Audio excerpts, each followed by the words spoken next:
Hello everyone! If you're listening to this, you're probably thinking, oh, I really like the Chris Sessions, but there's only 6 episodes in a series. Oh, 6 is not enough. It barely constitutes a multi-pack these days. Yeah, we're being very, very lazy, if anything, aren't we? We need to give these listeners more. They deserve more. You do deserve more. For a price. For a price, obviously. So we're offering 6 bonus episodes for £5. We did the same last series, and people liked them, and you can still buy them on buymeacoffee.com/the Chris Sessions. But now we've got another 6 episodes, also for £5.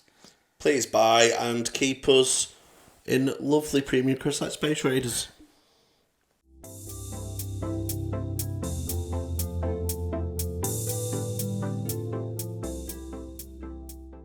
Hello everyone, and welcome to another episode of the Crisp Sessions. Yes, episode 3. Episode 3. 3, you want to say? Oh, but we don't know if it, in whatever order we're in, it is the 3rd episode in some sense. Yeah. However you do your numbers. However you do your numbers. Who knows? I mean, I'm a traditionalist when I do numbers. So Really? I usually start with a 1, Yeah. move on to 2, and then just wing it after that. Yeah. We don't know which order we're coming at, but it's the 3rd time we've recorded. Yeah. So it's episode 3 in our world. So we are running out of ideas of subjects. Yes. we're doing the broad things now. Stuff. Episode 3 is stuff. As you will have known if you've watched or listened to the first 2 series, we went very niche. And then we realised we've run out of niche things that we know anything about. Yeah. Because we're thick and lazy. Thick and lazy. So what happens now is about 5 minutes before we go, telly? Telly? Yeah. Bad telly? Yeah, I like buttons. What do you think about buttons? Chocolate buttons or... Buttons in No, general. Remote buttons. Oh, right. Pressing stuff. Pressing stuff. Pressing stuff is good. Oh, that could be another episode. Pressing. You know the feel of pressing something. What's your favourite kind of button to press? Off. That sweet release of something's off now. Just off. Yeah, it gives you a nice little, that's done. Right. Everything's done now. Yeah. We can chill now. See, there's a finite thing to it, isn't there? Yeah. It's probably the most powerful button. I think that says a lot about the psyche. You know, your glass half full. Are you an on presser or an off presser? Oh, okay. I'm very much off. Right, yeah. Are you, if you're what, I think this is, it seems very rude when I do it, but I mean it to be rude. If I'm watching telly and I'm into something and someone starts talking, I am a pauser. And I'll be a visibly annoyed pauser. I'll go, sorry, say again? And I make it known you have interrupted my television watching. I do it with, I'm reading on audio, I'm listening to a Jeffrey Archer novel at the minute. And you know Archer, he has you gripped. Is Jeffrey Archer the same Jeffrey Archer that was in prison? Yeah. Yeah. He got big in prison because he was always in the gym. He did his prison diaries, right? And when he came out of prison, because he was a politician for a bit, and then he written Cain and Abel, and it just grew a huge, massive, multi-million-pound seller, and then it went into an orphan. He's one of the biggest selling orphans of all time. But although he's a cunt, his books are great. Do you know what I mean? Well, there's many authors like that. J.K. Rowling, famous cunt now, but Dahl. Roald Dahl, Yeah, he was a cunt. Was he? I think so. I don't know about him. He was in the war. Then he banged his head, and he reckons that's what made him good at writing, which I don't believe. No. He's a liar. That would be... There'd be a lot of good writers.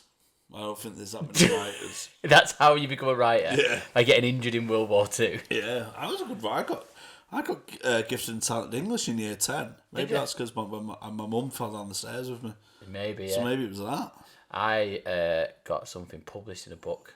One of my course, I got like this sitcom script, and it got published in a book. Oh, that's nice. Yeah, and I also have had many head injuries. I got in the Great British Write-Off. Oh, really? In 2012. I was called All Right. I think it might be. It's there.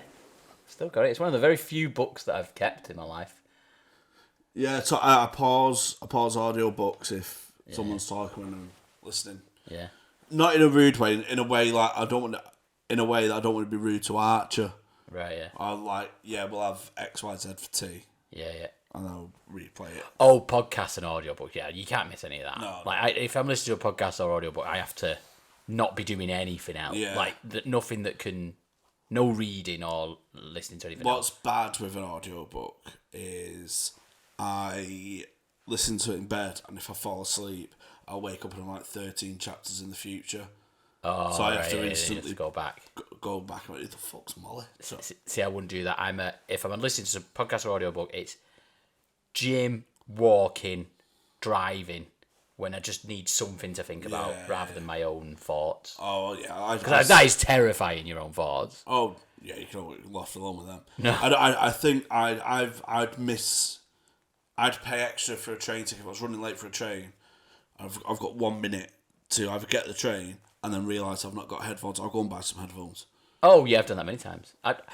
No way. There was a point where I was paying less at my gym membership than I was on headphones that I bought at the gym. Yeah. Because if you buy headphones at the gym, they're very expensive. Yeah. But yeah, I can't go an hour without listening to something. No, you can't be left alone with them old thoughts. No, especially near all them weights. Yeah, even when I've covered many times the shower, the reason why I go and have a think in the shower is there's the white noise of the water. Right, you know, there's always noise. Yeah.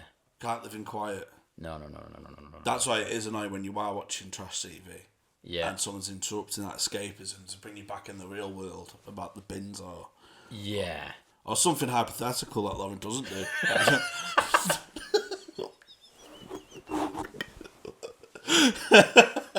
Or about, the dragons or something.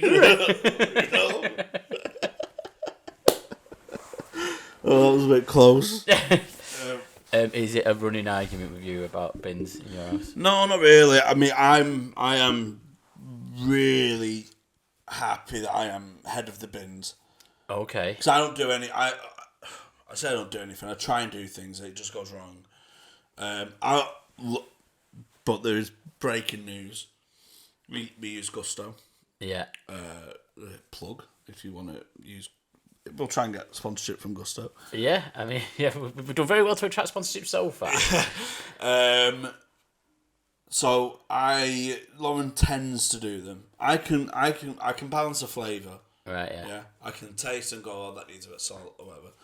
But what I can't do is use 2 pans or if the... Yeah. I'm a one-pot man. Yeah, one-pot man. But that pot is fucking excellent. Yeah. Because I never used to know how to taste. And I've been Googling how to taste. Right, yeah. To learn how to balance flavours. Yeah. So like lemon juice, stop spice and things. It's wild, man. It's a fucking world out there that I never knew existed. I don't know this is this. I'm literally, when I cook, I will read how to do it and learn how to do it and then just do that. Do that for 30 years. I want to learn the science why, though. Oh, no, I've not got time for that. I love that. Because I watch a lot of MasterChef The Professionals. Right. When Marcus Waring goes, we use that... When we use wine, it gets the flavour off the bottom of the pan and then reduces and gets rid of the alcohol. It's fucking... I just love the chemistry behind it. That is a bit trashy TV as well. I love MasterChef The Professionals. Only The Professionals. Right. You're not into the journey of the contestants? Not your MasterChef MasterChef The Professionals, the show. Right, yeah. But I've not seen MasterChef The Professionals. They're professionals, I assume. Yeah, they're like head chefs and sous chefs. But it's still the same format. They've got to try and win the competition. They've got to try and win the competition, but it's at a much higher standard. Yeah. And they hold them to accountability much more than Thomas Skinner doing fish and chips on Celebrity MasterChef. Yeah. I don't like... I know we're doing things we like. I love trashy TV. I hate celebrity versions. Yes. Especially things like that, because you want to see something good. I might have said this before, but I hate cooking programs because they're basically just arts and craft shows because you can't taste it. So I don't know what it tastes like. So the judge can say that tastes good, but how do I know? No, but you can taste it though. No, you can't. No, you really can. Well, in MasterChef, all the food is served cold. Because they wait. They wait and they want it to be fair. And so if one person's is hot and the other person's is cold, then that's an unfair advantage. So everyone is eating cold. Is that fact or conspiracy? That is fact. Someone who works on the MasterChef. No way! Don't tell me that. Yeah. Every single meal is cold. Same on Bake Off. Most cooking programs, like competitions, cold. Do you know this is one of the big things me and Lauren talk about on a day-to-day basis. It's the heat of food. it's the advantage of serving, because we go, what if the beef overrests if they're fifth? Yeah. Not just and like desserts, for example, they might melt in the lights. Yeah, exactly. Yeah. I think on Bake Off they must do it because it's timed specifically. So they go, right, you're out of time. Then I think they go, right, you're all in now, because you're all in the same room and stuff, aren't they? So I think maybe they do that. But I know MasterChef they serve it all cold because they're hot meals, whereas desserts don't necessarily need to be hot.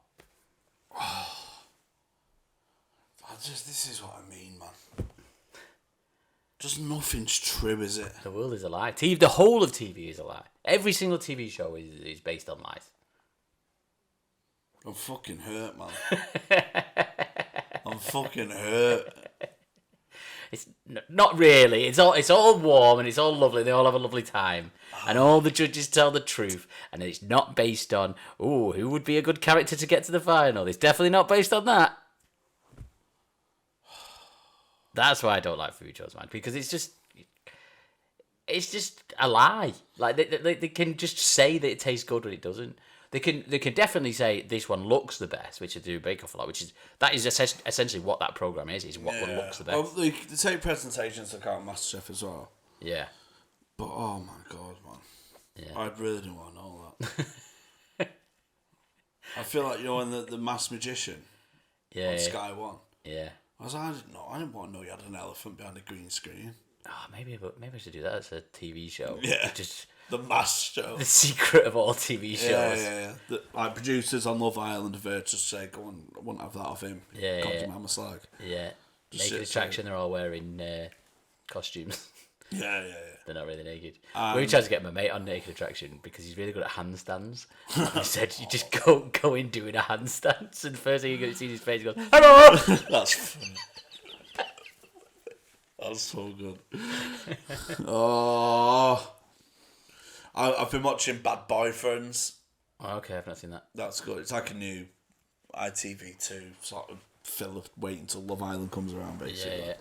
And some of the things that they get brought on for is mental. So what is it? What's the premise then? Is it people bring on their boyfriends and say, yeah, him out? And the most improved boyfriend wins a prize. Oh, okay. But they get brought on. Some have been brought on for cheating multiple times. Yeah. Bad boyfriend. Yeah. They're compared with someone who doesn't do washing. Yeah. And it's like they're not on equal footing. That'll be, again with my producer, is it a new show? Is it like first series? That'll be, no one's seen the show. It's really hard to cast a new show, especially one that's called Bad Boyfriends. Well, nobody wants to go in it, so they have to force people. I worked on this show called Baggage, which was a dating show where people say their baggage and like their bad things about them. And it was a fucking terrible production, but then at the end, basically, because we had to get rid of loads of people for whatever. And so one of the people on their baggage was, I eat mashed potato for breakfast. And you're like, well, who gives a shit? Like, that is psychotic, though, isn't it? Yeah, because they wouldn't let us have a woman who was a virgin. They wouldn't let us have a thing that she was a virgin. That's a bad thing. As a bad thing, because they weren't allowed to talk about sex on it because they moved the time or whatever. So then we had this, so we just had really shit things like that, like, oh, I'm really into Harry Potter. Like, all right, sound. Yeah, fuck off. Yeah, but I bet if that series goes on, I bet as it goes on, you'll get fucking mentalists. Yeah. Well, one was like, oh, he batters her. Yeah, he batters her. Because he went, you wearing that? That's like a dress. When a bit revealing it, and was like, oh, that's, he gets her. Because the boys got tricked, I think, and there was on a show called Go to Boyfriend. Brozone. Right, yeah. No, not Brozone, was it? Something, laddie. Anyway, and I think there was a similar show, and the name of it was like Britain's Top Lad. But then it was about people who thought they were dickheads. It was the same thing, same premise. Britain's Top Lad. Yeah. Oh. Because that would attract those knobheads. Yeah. I what trash TV do I love Love Is Blind, Love Island. I just love Love. You Love. I love the arc. I hate Love Island. Oh dear. The reason I hate Love Island, right? Its peak was 4 or 5 years ago. It's on a downward. Well, I think that's when I watched. I didn't watch it for ages, and then I started watching. Someone said you should watch this, so I watched it. I was single at the time.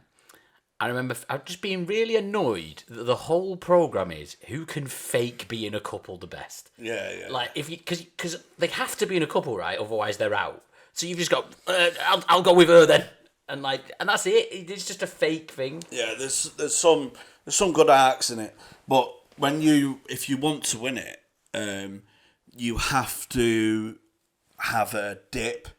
Yeah. Some go on it and try and be the perfect couple, and then people get annoyed at how smug you are. Yeah. Like Kieran and Nicole, they was together, and they were genuine into each other. You can tell they're made for each other. But it was so smooth. Yeah. You gotta go to journey. Everyone just got. Ugh. Yeah. Whereas you need someone to go a bit whoa. Yeah. The same happens with talent shows. So it's very rare that on a talent show, like a singing show, or whatever, that. Or even like Dancing on Ice or anything like that, the ones who were the best at the start win the whole thing. It's always someone who gets better as they go on. Ella Henderson syndrome. Yeah, exactly. I believe they call it. The only one that was Leona Lewis was the only one where like, well, she's gonna win. Burke. Yeah, maybe. I thought JLS should have won that. That's the only time I've ever voted in a talent show was for JLS. Oh really? I voted against Gareth Gates because at the time I really liked Gareth Gates and I hated him and I really didn't want him to win, so I voted for William. He was, I mean, one of the biggest favourites in history. That was like Mike Tyson, Buster Douglas at the time. Yeah. It was at Leicester not Leicester 2016, but it was certainly like fucking when Andy Ruiz beat Joshua. It was crazy. Ruiz, Joshua, Douglas Tyson, Young Gates.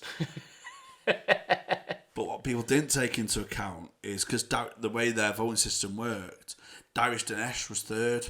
Yes, he was. And I think a lot of the Darius fans would be more into Will Young. Right, as opposed to Gareth Gates. So they were like, there's no point in voting for Darius. Yeah, so they split the vote. Yeah, but again, I think it's because Gareth Gates was the favourite early on. Yeah. So by then everyone was sick of him. Oh, you crumble. I can't believe Ella Henderson lost. Yeah, is she the one that like Phil Jones? Have you not seen a picture of Ella Henderson next to Phil Jones? Yeah, I wasn't like... I found shows like that too forced and... I'd say it's one of the remake of Love Island, because Love Island back in the day was like when Lee Sharp was on it, wasn't it? Yeah. His Wikipedia thing now, it's the first thing on his Wikipedia is Lee Sharp is a former contestant on Love Island. Oh, and then it's probably his 3 anecdotes he has at every sportsman's dinner. Oh, yeah. You know that Ferguson never shouted at Eric Cantona after that Kung Fu kick? I know. He came to Lee Sharp and Ryan Giggs at a party once. Bloody hell. Wow. Say the story, Lee. Fucking hell. He's like jonglers of comics. Don't change your set. To be fair, after you finish playing, it's hard to get new anecdotes. Yeah. Retired. Do you know one thing I do hate is Gaza stories. I think they're so overrated. Yeah. Because he's clearly a very ill man. Yeah. And everyone's like, oh, Gaza. He was great. We had to give him a fake fishing rod. Yeah. Yes, he's a fucking spastic. Yeah. Oh, he battered his wife, threw her down the stairs, but on a Saturday when he turned up, he was a drug addict, alcoholic, yeah. Very, very bad, horrible to everyone, horrendous to be around, but oh, what a volleyer. Yeah. He could hit a volley. Wife bullied his mate, severe alcoholism and promoted the use of drugs, but my God, he did when he turned up on a Saturday. We just said, do you just play Gaza? Whereas now it's the complete opposite. Like anyone who's seen near a beer is like the worst player they've ever seen. I know. Do you know what's a great video? Darren Gibson, when he's pissed. Have you seen Something Until I Die? Yeah, I think I've seen the first series. Is it in that? Fucking sensational. Oh no, I have seen that. Yeah. And he's just swaying all over. Yeah. I do care about the club. Yeah. I think that's what I'd be like if I was a footballer. I think I'd get let go for just being too unprofessional. Yeah. I do respect players that go teetotal for that because it must be really hard. Nah, it's boring, though, isn't it? That's what I mean. It's really boring. You don't be remembered for being a James Milner, like a model pro. Yeah, exactly. Yeah. I really saw myself as the George Best of call centres. I just turn up, get 5 sales, and come in and go home, get on the piss, and come in drunk. Yeah. But like, they can't discipline me. Can't discipline me because I get the sales. And it turns out I was quite mid sales. I just thought I was brilliant.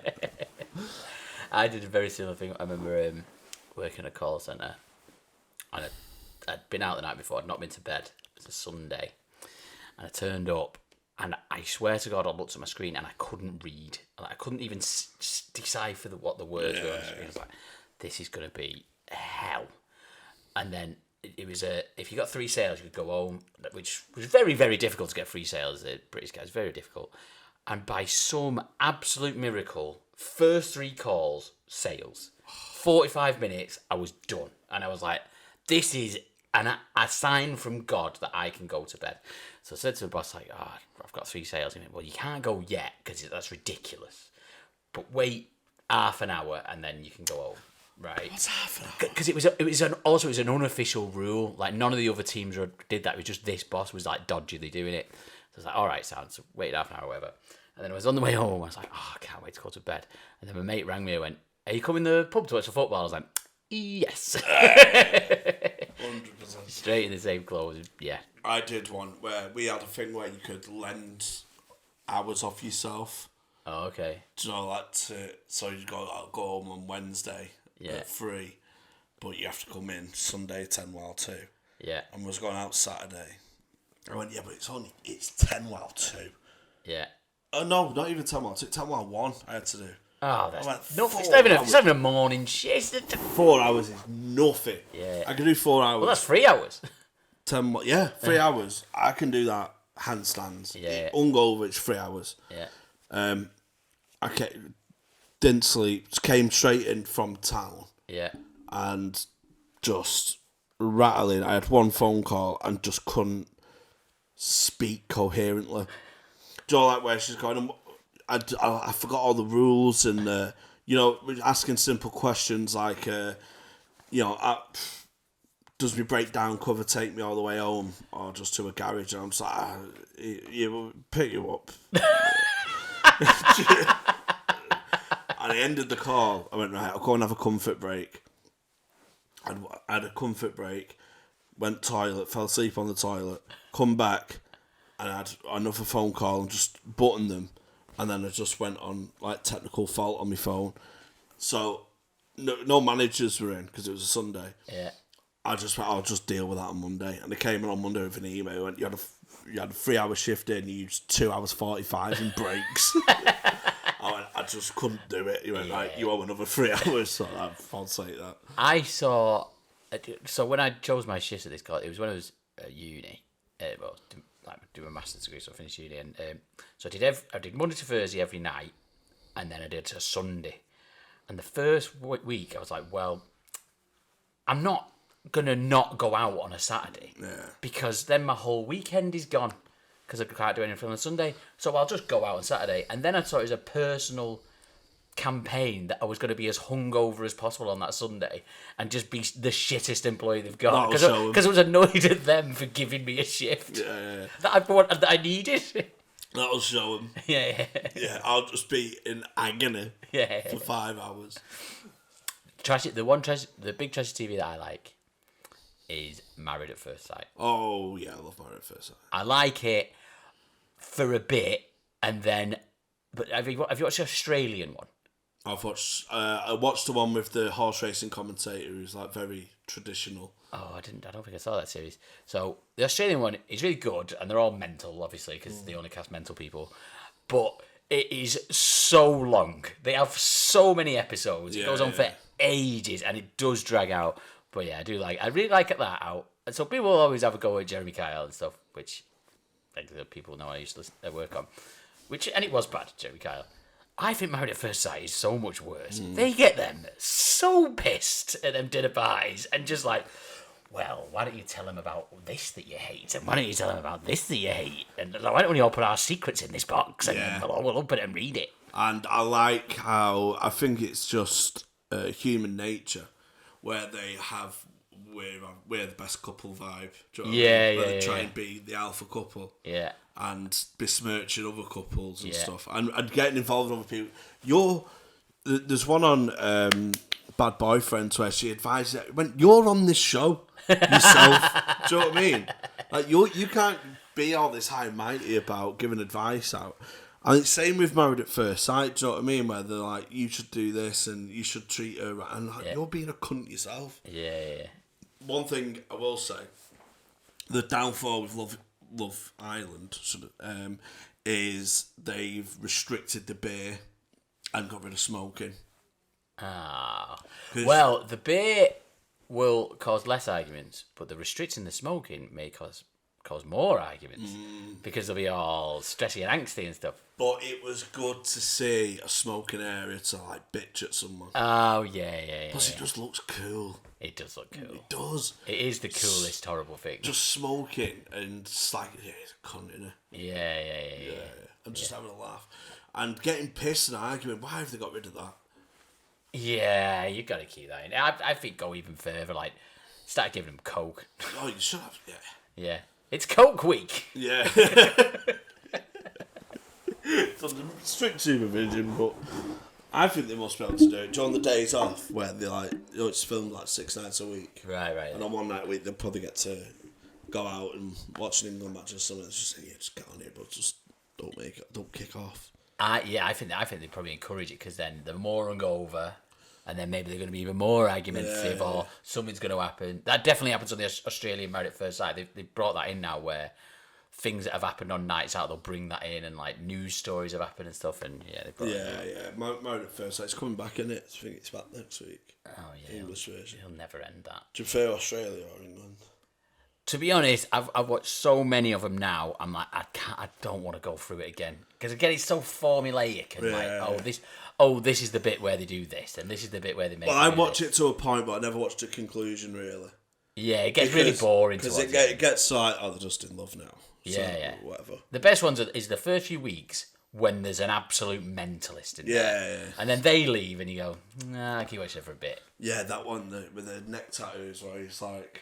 Oh yeah, and he was like, you could tell they had mint sex, but he was a fucking bastard. Don't speak. He's like gaslighting her all the time. Yeah, speak when he's smoking to her. Yeah, the best one, I think she was called Nikita. She was like this Geordie woman who was just awful, like the worst woman. It was like 3 or 4 series ago, and she was just horrible to this bloke, and he was like, I don't want to be married to this woman. Yeah. She's awful. Yeah, it's good when you get the.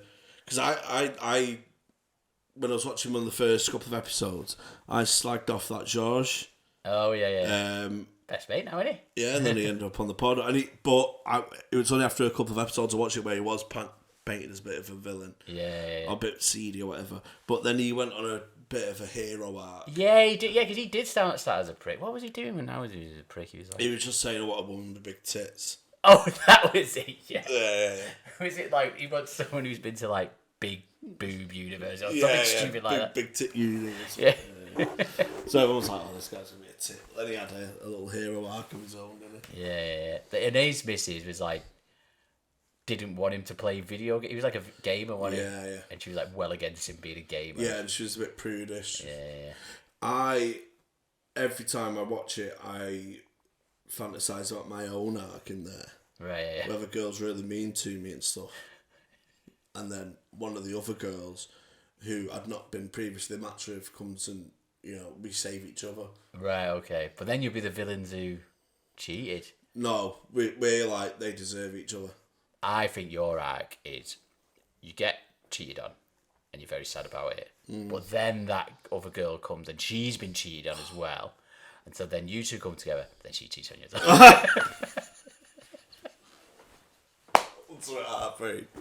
She cheats on me with the same guy who cheated on me first girl. Yeah. He just keeps nicking my birds. Yeah. And then somehow you become the villain of the country. Because you stand up for yourself and go, you're a real cunt. There's no need for that. There's no need for that, you sexist, horrible, misogynist pig. And then you never have sex again. Yeah. I think that's your arc. That's a good arc, isn't it? Well done. Married at first sight. Married at first sight, virgin for the remainder of your life. Yeah. The celibate files. Yeah. Is there any reality TV that you hate that you wouldn't watch? That's a reality TV, just trashy TV. Yeah, I just don't like celebrity versions of shows. It's because I did a tweet. They're bringing out Celebrity Traitors. Oh, okay. And I did a tweet saying, "Can we stop ruining good telly with celebrity versions?" Cue 1,000 replies going, "Just because you didn't get picked for it, lad." Yeah. I do it. Of course, if you get money and exposure. It's so frustrating to be in because I can't go in the celebrity version because I'm not at that celeb status at all. But also, going in the public version would be jarring. Yeah, you can't go the public They one. need people who have online presence but are still skint. Right, version. To be fair, I think a lot of the people in the Celebrity Traitors will be like that. Yeah, true. I think Traitors as well there's so many characters in it. I think a celebrity one's just going to be shit. They're going to have so many people. I mean, they have this on a lot of celebrity shows, but some people you just never fucking heard of. They're going to be out week one.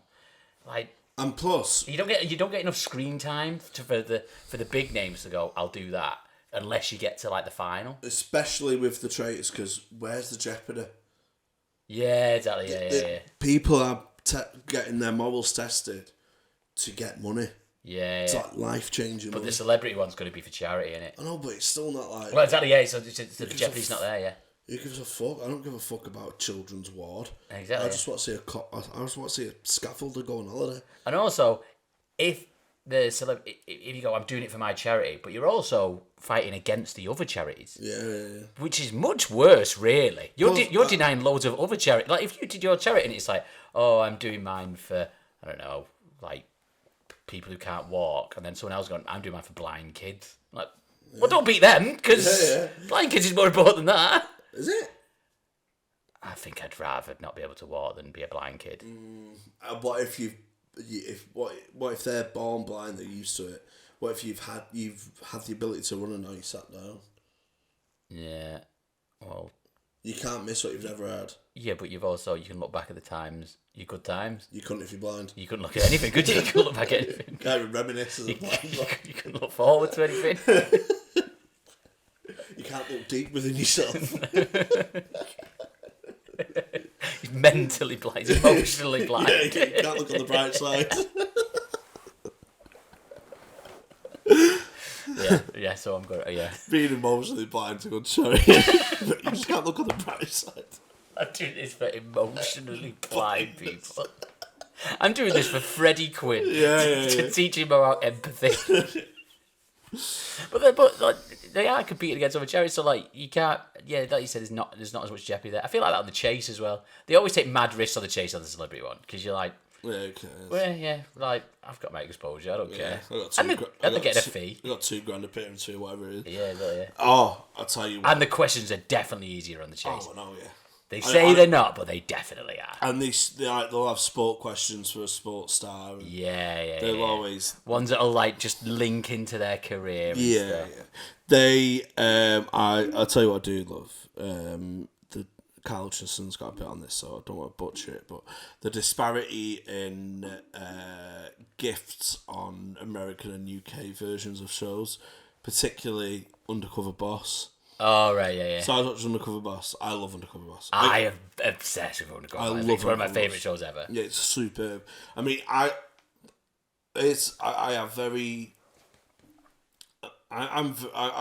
pretty autistic. I think. Yeah. I will watch 40 episodes in a row or something. That's pretty autistic, yeah. And then I'll leave it for a few weeks and go on something else. So right, I was doing Wife Shop for ages, and then I was doing Undercover. Then I went into Undercover Boss and did British ones. And what I love about the British ones is it's just fucking dull. And It's so basic, isn't it? The American ones are so over the top, and like they turn over billions. Yeah, this is the CEO.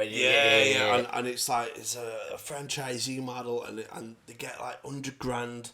Yeah. They get what they do in America. Every American one, they always put a college fund for the kids and give $15,000 for a college trust fund for your children to unlock when they're 18. Or it's a college fund for them. Somebody gets college. Yeah, always. It's always educational based, and this is so funny. With I watched a British one, and it's a removals company, and it's one of the oldest companies in Britain. Actually, I can't remember its name now, but they've been going since horses. Yeah, right. Horses came out with this new technology of horses. What can we do with this? Like people with AI now. Oh, this is going to change the world with horses. You better get involved in this. You'll get left behind. You got the new horse? What? I'm scared of horses, mate. It's frightening, isn't it? What they can do now with horses. Bloody hell. Metal feet. They can go faster than us. They'll leave us behind. Well, they've been going since horse removals. Right, yeah. Because you have to think, people still moved in the Tudor times. Yeah, I suppose, yeah. So, the first removal, what's it called? That old removals company? It's like Thompson's or something. Right. It's like a generic name, just a surname. But they've been around as long as horses. So they follow obviously like 4 people or whatever, and they follow this guy who's really enthusiastic. He's rapid. He's dead nice to the customers and stuff. And he sleeps in a van overnight. They sleep on a blanket on the floor, like he's trying to sneak into the country. And it's like you can't be doing this. Yeah. Surely, no, it's just easier because we don't have the allowance to get a hotel for the night. Right, yeah. And he's like, oh yeah, I'm new to the company, but give me a chance, man. I want my kids to look proud of me. He's getting like £8.50 an hour. Yeah, right? yeah. And he goes, I just want to build myself up. Long term, I want to be with a driver because that's where the real money is. So driving overnight, and that's where the real money is. I can't actually drive yet myself, but that's something I'm going to look forward to and just be there for my kid, man. I just want to really thank this company for helping me through my dark times. I didn't think I was going to get a job, suicidal, and now I'm getting myself out of debt and all. I'm in like 10 grand worth of debt. And then he meets up with him. He's like, it just makes really appreciative of what I've got and how he's striving to get, and we just want the same thing to be there for. And he meets and he sits him down, and he goes, "You mentioned you're in a lot of debt. You're in £10,000 worth of debt. In long term, you want to be a driver. So, on behalf of Thompson's, to thank you for your service, we're going to pay for your driving lessons." Driving lessons. Hey, give a man a fish, he eats for a day. It's mental. Yeah, pay off his debt, man. I know. And the sub story. I'm going to give you an airbed so you don't have to lie in the falling van. So funny. We'll give you one pillow. And like in America, and the comparison in the sub story is like, yeah. He did 6 months in prison or, for something minor. In the American one, they can tell the producer have gone, yeah, just go for a sandwich on the park and ask him about his sister. Yeah. So do you have family? Went, well, my sister got shot dead by her ex-husband, so I'm bringing up her twins. And the one in England's like, I've got a really sore foot. Actually, just, throbbing pain. It throbs. I worked on this. It was a TV show about TV. And it was like taking the piss. What was it called now? Can't remember. But anyway, I wrote this sketch about Undercover Boss. Never got made in the end. Which was, it was the Colonel from KFC, but he goes to a KFC in Wigan, and his disguise is just sunglasses. So he's like, "Hello, I'm just here to learn about the food industry. Can I have a job here?" They go, Are you the Colonel? No, sir. Oh, no, sir. I understand a lot about the food industry and found out about your delicious chicken. Doing Ronald McDonald one with a moustache. Yeah. It was close to getting made that, and then the lawyers got worried that we were going to take the piss out of KFC too much, which we were. Yeah, we didn't do it. What other mascots? We could do Tony the Tiger and Frosty with a beret on. Yeah. So how do you think you'll do it, Kellogg's? I'll be great! Come on, it's a bit on the nose, isn't it, Tony? And what are they? They're green! Mind you don't trip over that. Great! So why'd you do all this recycling? We're green!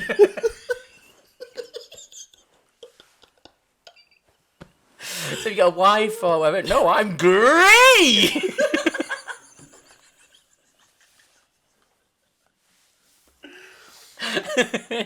So you're looking to get into the food industry. Why was you sacked from finance? For gross misconduct!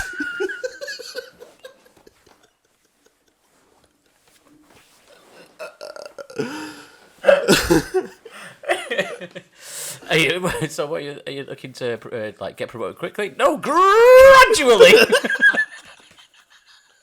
Are you Tony? No, I'm Graham.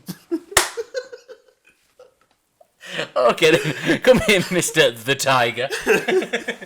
Graham the Tiger. And it says she was in prison for serious sexual assault. It was just a grope. Well, it says here it was a grape. Now I'm doing it. Why am I doing it?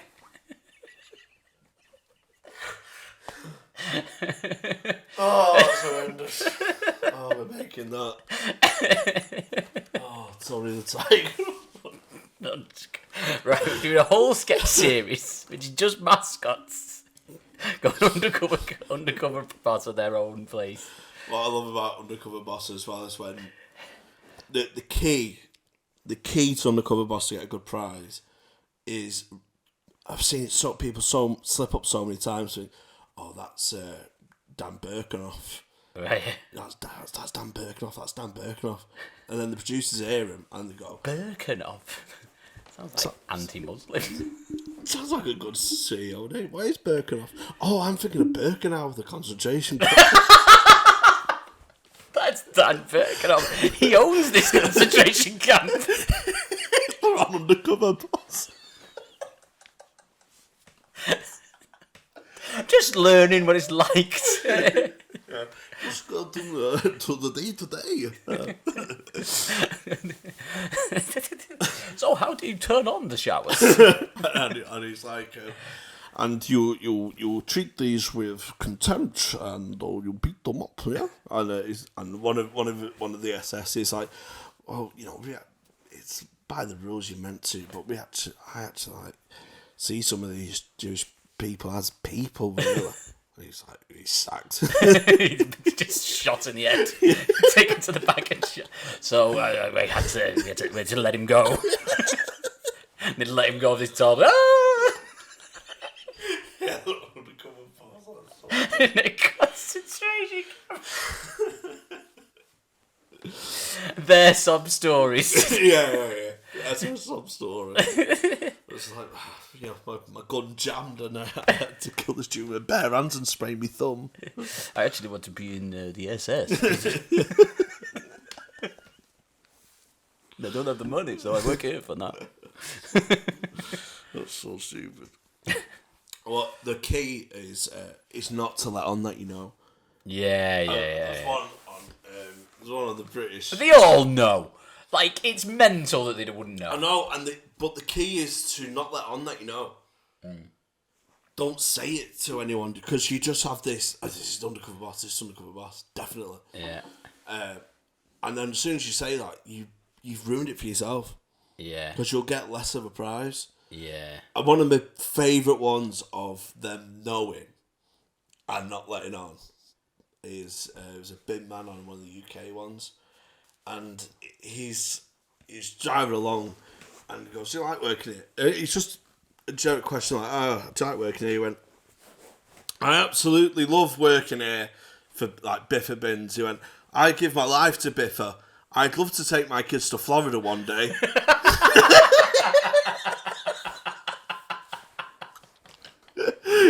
It's so fucking... Does it even cut away? No cuts. It's like he sold his wife, and his wife's gone, just sneak in that you want to go to Florida one day.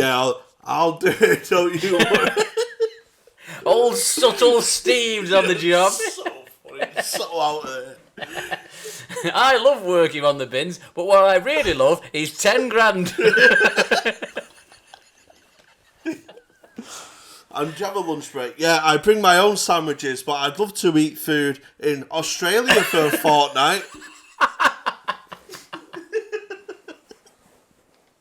It's so bad. It's one of my favourite moments to tell her. It's so good. You got it. It worked. They all get it. They always get it. Apart from, there's that famous American one where the guy's just slagging off. Is it 7-Eleven or something like that? Or he's working at a shop or something, and he's just slagging it off, and he said he hates the customers. They just sack him halfway through. I love that. Oh yeah, someone. What show did he think this was? Someone got sacked from an American version of Toby Carver. Right. And he went, the one thing I hate is customers. That's the one of you. I think that's what I'm thinking of. Yeah. And he's packing up a takeaway food. He went, you can just eat some of that. They won't know. They're all old. So bad. It doesn't matter. But what that show is, it's going on telly. But there's cameras there. That's like with his bad boyfriends. They film the boys on a night out, and there's 8 boys and 8 girls. So 4 boys and the 4 opposite girls spy on them. Yeah. And they're in a nightclub, and there's cameras there following them about, and there's like, you single went, depends who you're asking, do you know what I mean? And it's like, this is still gonna go out. She's still gonna watch it. Yeah, it don't matter if his bad boyfriend's on that. Like, even if this wasn't Undercover Boss, I reckon the boss of the company is still gonna watch the program about his company. I know, yeah. They still have a deal in place. They're still gonna see it. Like, even if they didn't, even if they just saw, oh, look, there's a show about Starbucks. I think I'll watch that, seeing as I own Starbucks. I just hate kids and the old man. I just hate so funny. Yeah, those daytime reality shows, I think, are the best ones. Not like the evening ones, I will watch, but they're more like, if my wife wants to watch them, I'll sort of power through them. But the daytime ones are the best. Like, Come Dine With Me. And 4 in a Bed. 4 in a Bed is the greatest of all time. 4 in a Bed is so... Well, the best 4 in a Bed, my favourite 4 in a Bed moment ever. It's this pink-haired witch. Right. So good. So, she's the cleaner. Yeah. So the owner of the B&B takes her head cleaner with her. Right. And she goes, well, I've got very high standards, so... And you know when the other 3 all get on really well? Yeah, and there's one cunt. They're all nitpicking. Anyway, one of them's got like, it's just a house. So they mark her down for ridiculous reasons, but she's lovely, this woman. She's just like, I don't give a fuck. So they've underpaid everyone, the old lady and the witch. Then the woman on her own has realised what's going to happen, and on the last couple, she overpays by like 200 quid, like more than double what it is. Yeah.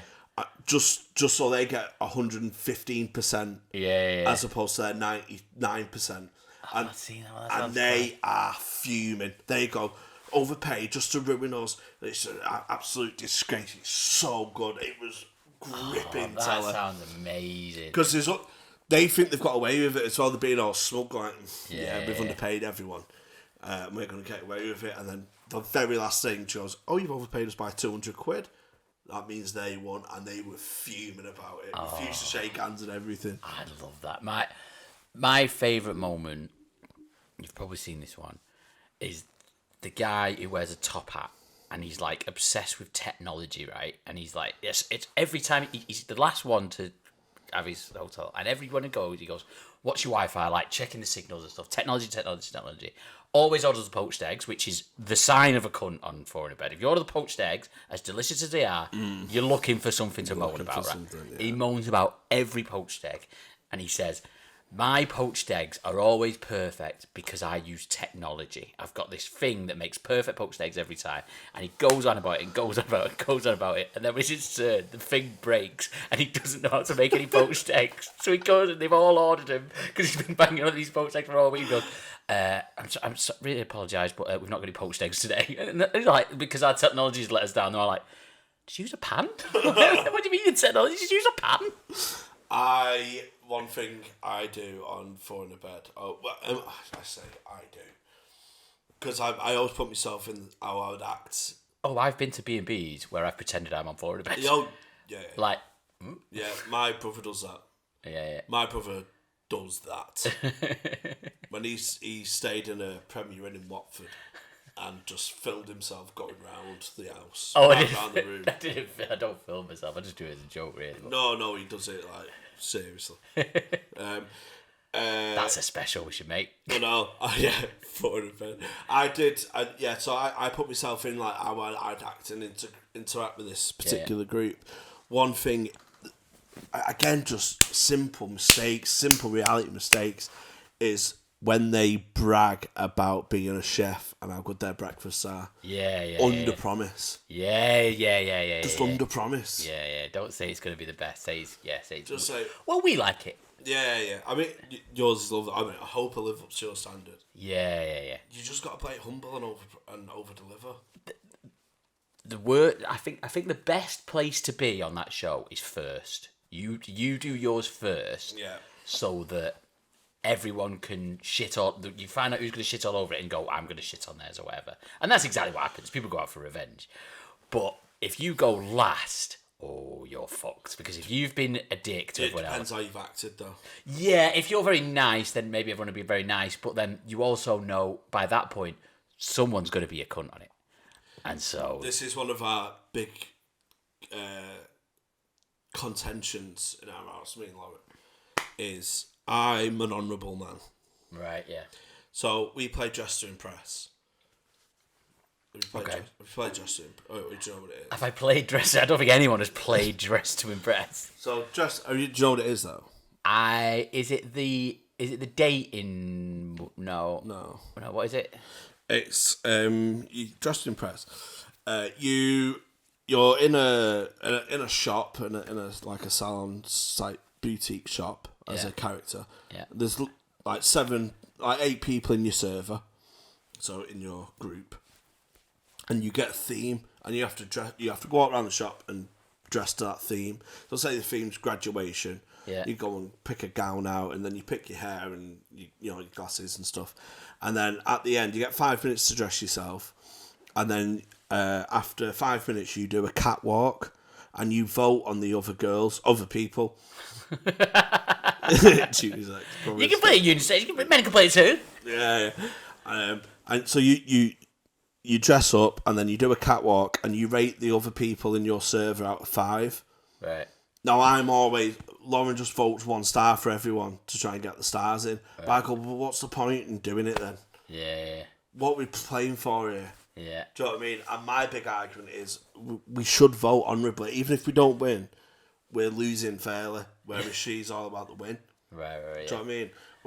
And to transform it into... I got into a big argument with a 12-year-old African girl where me and Lauren faked our mum's death. Okay. Because she kept... You said that you and Lauren got the same mum? What a plot twist. So, she kept copying our dress sense because we're really good. Right, yeah. I mean, I don't want to blow my own trumpet, but... Yeah, I mean, famously fashionista. But we know what we're doing. Yeah. You know what we do as well. This is sad. We Google Dress to Impress themes and get inspiration. So we just sit down and play a bit of Dress to Impress. So who are you playing this with? Just... On the computer against other girls. Right. Yeah. So I guess real people. Oh, the real people. Yeah. But they're all like 13. Right, yeah. Right. And we got the theme country. Yeah. Now, we took it as country as in country and western, but it was your country where you're from. Well, that's unfair. I think. Yeah, so because some countries have got some better clothes than others. Yeah, so this girl, I mean, fair play, she's dressed up as an African princess. Fair enough. Bright colours and stuff. Now, in other themes, she'd been copying us. She'd been going to our dress station, seeing what we're in Navy, I'll wear Navy. She was copying us. And no one believed us in the server. Right. She kept on winning. And we went, she actually just copied us. And she went, oh, no, the African girl went, Mozzie Cakes is copying me, everyone. Right. Voted down. We went, no, was that we're getting gaslit to fuck it. So we went, you cheeky little bitch, blah, blah, blah. Kick it off on her. And then... Oh, you should have wore traditional African dress on that one. Ginger hair. Ginger hair and freckles. One of them neck extender things. Yeah. And she accused us of copying her, and everyone believed her because she's VIP status. So it was like, oh my god, this is just a class thing. Yeah. Then she copied someone else, and someone else went, I'm so sorry, Mozzie Cakes, it's happened to me as well. And I'm like, yes, finally, bring the bitch down. And then she said something to us, and I went, leave it to me, I'll jump on this. I've dealt with heckles for 10 years, I know what I'm doing. So I went, oh, very funny, you should try being a comedian to her. So that was a little one for me. And she said to me, your mum should have been a comedian. That time she told you look cute. Oh. So I went, my mum's dead. Oh. And she went, I'm so sorry, I'm a Christian and I don't take any pleasure in that. I'm praying for your mum. And then we made friends. It was a good arc, actually. Had to kill my mum, of course, to keep her alive. But now I'm friends with a 12-year-old African. To be fair, long-term strategy. Yeah. It's better to be friends with a 12-year-old African girl than, your 50-year-old mum. Yeah, true. I'm gonna get more joy at the 12-year-old. It depends where in Africa, I suppose. I think she's VIP. She's got the internet. Yes. So I'm thinking like good West African. Yeah. We should maybe play Come Dine With Me. A comedians and me. Come dine with me. I think that'd be quite funny. I said at the start the breaking news, and the breaking news is I am moving on to 2-pan recipes. Oh, okay. Yeah, with observation from Lauren. It was the first time I tried to cook with more than 1 pan. I set everything on fire. Because I left the kitchen roll near an open flame and it went up. But that was because I was trying to flour chips. Don't like triple cook them. Right, yeah. And it all went wrong. So I'm only trusted with 1-pan stuff, but I've been doing so well at the 1-pan stuff. I'm moving on to 2-pan stuff with supervision. Yeah. With a view to maybe October, November time. When will you be back on kitchen roll? I'll just leave the kitchen roll. That's a Lauren job. At the other side of the room. I think kitchen roll, tea towels. Yeah.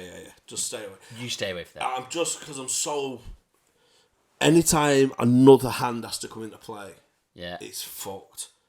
I think you could use the same hand. No, but it's like looking at 2 things at once is hard, isn't it? Well, really? You just look at them in turn. You don't have to constantly watch 2 pans. No, if I cook pasta. Yeah. If I do pasta sauce, and then pasta obviously in a pan, and then after the pasta's cooked, cook it through the sauce. Right. I have to turn the pan off for the sauce, so I know there's not another pan on, so I can concentrate on stirring the pasta and turn it back on. Yeah. But I'm learning to get out of that. Yeah. Slowly. And one day you'll get there. Oh. And I've got a surprise for you. I'm actually secretly a boss of a restaurant, and you're gonna get a job at a restaurant. What a very long undercover that was. It's been 2 years. 2 years, 3 series. I can finally say you've won a set of pans. You've won 1 pan. You've won one big. Because you've already got one. You've won 1 big pan. 2.5 years. All this Chris Sessions was a ruse. Yeah. My disguise this whole time has been these headphones. Yeah, it's me all along. And then in your intro it says, we've tricked James to think he's on a podcast called Chris Sessions. But really, he's just trying to use more than 1 pan. You got me. We got you. We murked you, man. Are you using full block cheese? No, we great. Actually, really against rape jokes. Set up dead men just to do this. Yeah, well, that's the end of that episode, and all the episodes now, because that's the secret has been revealed. So what's the point in carrying on? We had some crisps. We didn't talk about it again. Oh, Wotsits. that fits in. Wotsits. We did actually have a plan that they were going to be like the trashiest of the crisps. We've talked about Wotsits enough. We've talked about Wotsits a lot. You can get us on Buy Me a Coffee. BuyMeACoffee.com/crisp sessions. You can get some bonus episodes that are out now. There's also the show we did at Dead Meat. There's a live show we did. You can watch that. Watch all the other episodes. We don't want lots of money, but just £1,000 will do. Because we applied to the Council Arts Fund, but we couldn't get a grant.